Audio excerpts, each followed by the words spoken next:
Horror कहानियां थी। खून का बदला। अपनी जिंदगी भर की कमाई लगाकर सुमन और अखिल ने एक छोटा सा नया घर बनाया था, लेकिन उस घर में आने के बाद उसके साथ क्या हो सकता था, इस बात का अंदाजा उन दोनों को था ही नहीं। अभी इस घर में आए हुए उन्हें 2 दिन भी नहीं हुए थे। एक शाम जब अखिल घर में नहीं था तो किचन में खाना बनाते वक्त सुमन को ऐसा लगा जैसे किचन की दीवार के पीछे से किसी के बात करने की आवाज आ रही थी। कौन हो सकता है यहाँ पर? इतना धीरे धीरे कौन बात कर रहा है? सुमन दीवार से कान लगाकर बात सुनने की कोशिश करती है, लेकिन उसे कुछ सुनाई नहीं देता। तभी अचानक घर की लाइट चली जाती है और दरवाजे पर जोर जोर से दस्तक देने की आवाज आती है। सुमन दरवाजे की तरफ दौड़ कर जाती है, लेकिन दरवाजा खोलने से पहले कोई आवाज उसके कान में धीरे से सुनाई पड़ती है। सुमन, मैं यहाँ हूँ, तुम्हारे घर में। सुमन जोर से चीखती है और दरवाजा नहीं खोलती। दरवाजे की बजने की आवाज धीरे धीरे तेज होने लगती है। सुमन लड़खड़ाते कदमों से आगे बढ़ती है और झटके के साथ दरवाजा खोलकर अपनी आंखें बंद कर लेती है। तभी अचानक से अखिल की आवाज सुनकर उसे होश आता है। सुमन, क्या हुआ? तुम इतनी घबराई हुई क्यों हो? अखिल, वो लाइट चली गई और कोई है इस घर में। अखिल, मुझे बहुत डर लग रहा है। वो किचन की दीवार के पीछे से किसी की आवाज आ रही थी। कैसी बात कर रही हो? तुमने खुद सारे लाइट के स्विच ऑफ किए हुए हैं। देखो, लाइट तो आ रही है। सुमन, तुमने घर में अंधेरा क्यों किया हुआ है? और किसकी आवाजें आ रही थी? चलो चलो, मैं जाकर चेक करता हूँ। नहीं अखिल, मैंने लाइट ऑफ नहीं की। और मैं क्यों लाइट ऑफ करूंगी? ये देखो, ध्यान से देखो, घर के सारे स्विच ऑफ हैं। तुम भी ना कमाल करती हो सुमन। तुम्हारी तबीयत तो ठीक है? ये देखकर सुमन और भी ज्यादा डर जाती है कि सच में लाइट की सारे स्विच बंद थे। सुमन समझ नहीं पा रही थी कि ये सब किसने किया होगा। ठीक उसी वक्त अखिल किचन की तरफ जाता है और सुमन को ऐसा लगा जैसे पीछे से किसी ने उसके कंधे पर हाथ रखा। उसने जैसे ही पलट कर देखा, एक साया उसके घर के दरवाजे से बाहर निकलता हुआ नजर आया। अखिल, अखिल यहाँ आओ, देखो कोई तो है। अभी अभी मैंने उसे बाहर जाते हुए देखा है। सुमन, मुझे लगता है कि तुम्हारी तबीयत ठीक नहीं है। अरे, मैंने किचन में भी जाकर देखा। पास वाले घर में जो लोग हैं ना, उनसे बात करने की आवाज आ रही है। एक काम करो, तुम जाकर आराम करो, मैं खाना खुद परोस कर खा लूंगा। ओके? तुम बेडरूम में जाओ। जाओ। नहीं अखिल, मैं अकेले नहीं जाऊंगी और अब इस घर में मैं एक दिन भी नहीं रहना चाहती। थोड़ी देर के बाद सुमन और अखिल दोनों ही बेडरूम में जाकर सो जाते हैं। डर की वजह से सुमन को नींद नहीं आ रही थी, लेकिन फिर वो गहरी नींद में सो जाती है और सुबह जब सोकर उठती है तो उसने देखा कि अखिल ऑफिस के लिए तैयार हो गया था। अखिल, आप कहाँ जा रहे हैं? मुझे इस घर में अकेला छोड़कर आप कहीं नहीं जा सकते। देखो सुमन, मेरा ऑफिस जाना बहुत जरूरी है। कल तुम ऐसे ही डर गई थी। अब परेशान मत हो और मैं ब्रेकफास्ट बाहर कर लूंगा। ओके? जब तुम्हारी तबीयत ठीक लगे तो तुम खाना बनाकर खा लेना। और हाँ, अगर तुम कहो तो मैं तुम्हारे लिए बाहर से खाना भिजवा दूँ?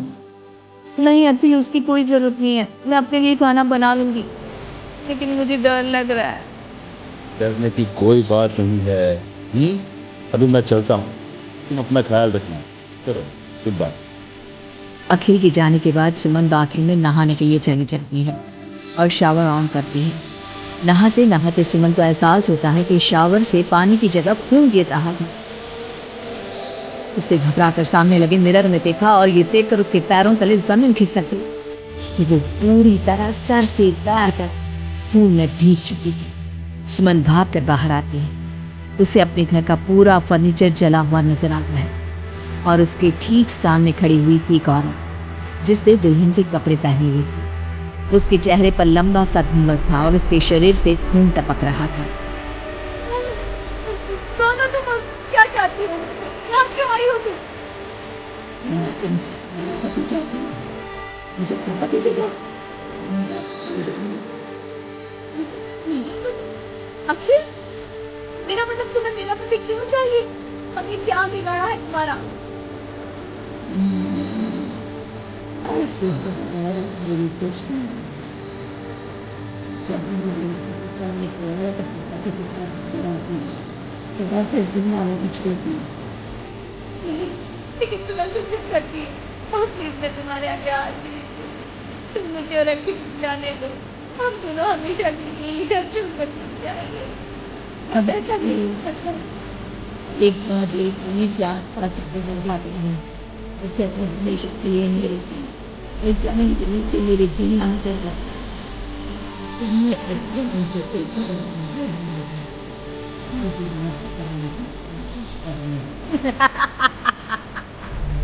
अचानक से एक औरत सुमन को उसके बाल पकड़कर जमीन पर घसीटने लगती है। सुमन दर्द से जोर जोर से चिल्लाती है लेकिन उसकी आवाज उसकी खींची दीवारों के अंदर दब कर नहीं जाती है। बाकी बसी औरतों की तरह मैं तुम्हें भी इस घर की दीवार के नीचे दफन कर दूंगी। हम तुम्हारे पति को हमेशा के लिए अपना पति बना लूंगी। तेरे लेकिन शादी के मान में तुम्हें उधर कर मेरे पति चला गोट कर मेरी हत्या कर कभी दिन खेले देखा तब से मेरी आत्मा यही भटक रही थी। मुझे भी पति चाहिए मुझे प्लीज मुझे ध्यान दो तुम्हें को तुम्हें पति चाहिए तुम किसी और को अपना पति बना लो जाने दो यहाँ से। लेकिन रावत सुमन को लेकर जहाँ से जहाँ हो जाए शाम को जब अखिल ऑफिस से लौट कर आते हैं दौड़ दिन बजाना तभी मुस्कुराते हुए सुमन दरवाजा खोलती है। दरअसल सुमन के शरीर के अंदर आप इस औरत की आँख लेकिन अति का चेहरा देखते ही सुमन के शरीर के अंदर एक हरकत होती है और वो अचानक से नाराज हो जाती है। क्या हुआ सुमन? आज तो ठीक हो ना? तुम्हारी तबीयत भी ठीक लग रही है आज तो। गुड। मुझे नहीं पता था कि तू आने वाला है यहाँ, वरना तो मैं तेरी मौत का सारा इंतजाम करके रखती। क्या हुआ? मेरी बात का जवाब नहीं दोगी क्या? नाराज है मुझसे किसी बात पर? हाँ? ऐसी तो कोई बात नहीं। जाओ डाइनिंग टेबल पर तुम्हारा फेवरेट खाना लगा दिया है, जाकर खा लो। खुशबू तो बहुत अच्छी आ रही है। वैसे भी सुबह से कुछ खाया नहीं है। थैंक यू यार, मैं जल्दी से जाकर खाना खाता हूँ। ओके? अखिल जैसे ही खाने की कटोरे का ढक्कन हटाता है तो वो हैरान रह जाता है कि वहाँ पर सुमन का कटा हुआ हाथ है। उसमें पहनी हुई चूड़ियों से वो सुमन के हाथ को पहचान जाता है। खाने की जगह सुमन के शरीर के छोटे छोटे टुकड़े काट कर उस आत्मा ने अखिल के सामने परोस दिए थे। अखिल घबराकर वहां से भागने लगता है। तभी सुमन के शरीर में मौजूद वो आत्मा अपने असली रूप में आकर अखिल के सामने खड़ी हो जाती है। कौन कौन हो तुम और क्या किया तुमने मेरी पत्नी के साथ? इसका मतलब वो ठीक कहती थी कि इस घर में कुछ गलत है। कहाँ है मेरी सुमन? मैंने छोटे छोटे टुकड़े करके उसका खाना बना दिया।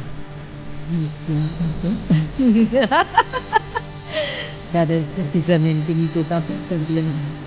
वो कैद हो गई है यहाँ हमेशा के लिए।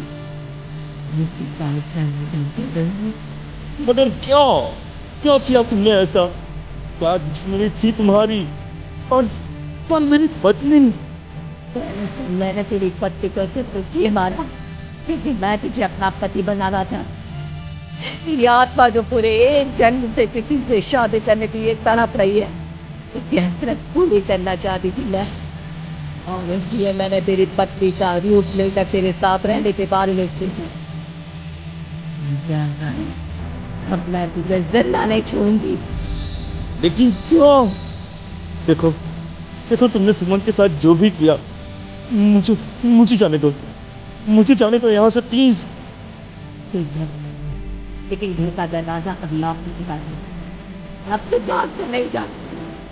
तेरे हाथ तेरे खून से रंगने के लिए बेचैन हो रहे हैं। मेरा गला सूखा, उसकी प्यार तेरे खून से ही बुझेगी। अरे लेकिन क्यों? तुम्हारी आखिर मुझसे दुश्मनी क्या है? लंबे मात्रा में से बने जिसके शरीर उसके बाद फिर से हंसते हो जाएंगे। तेरा शरीर भले ही अखिल का शरीर है, लेकिन तेरे अंदर मेरे पिछले जन्म के उसी पति की आत्मा थी, जिसने शादी से एक रात पहले गला दबाकर मेरी हत्या की।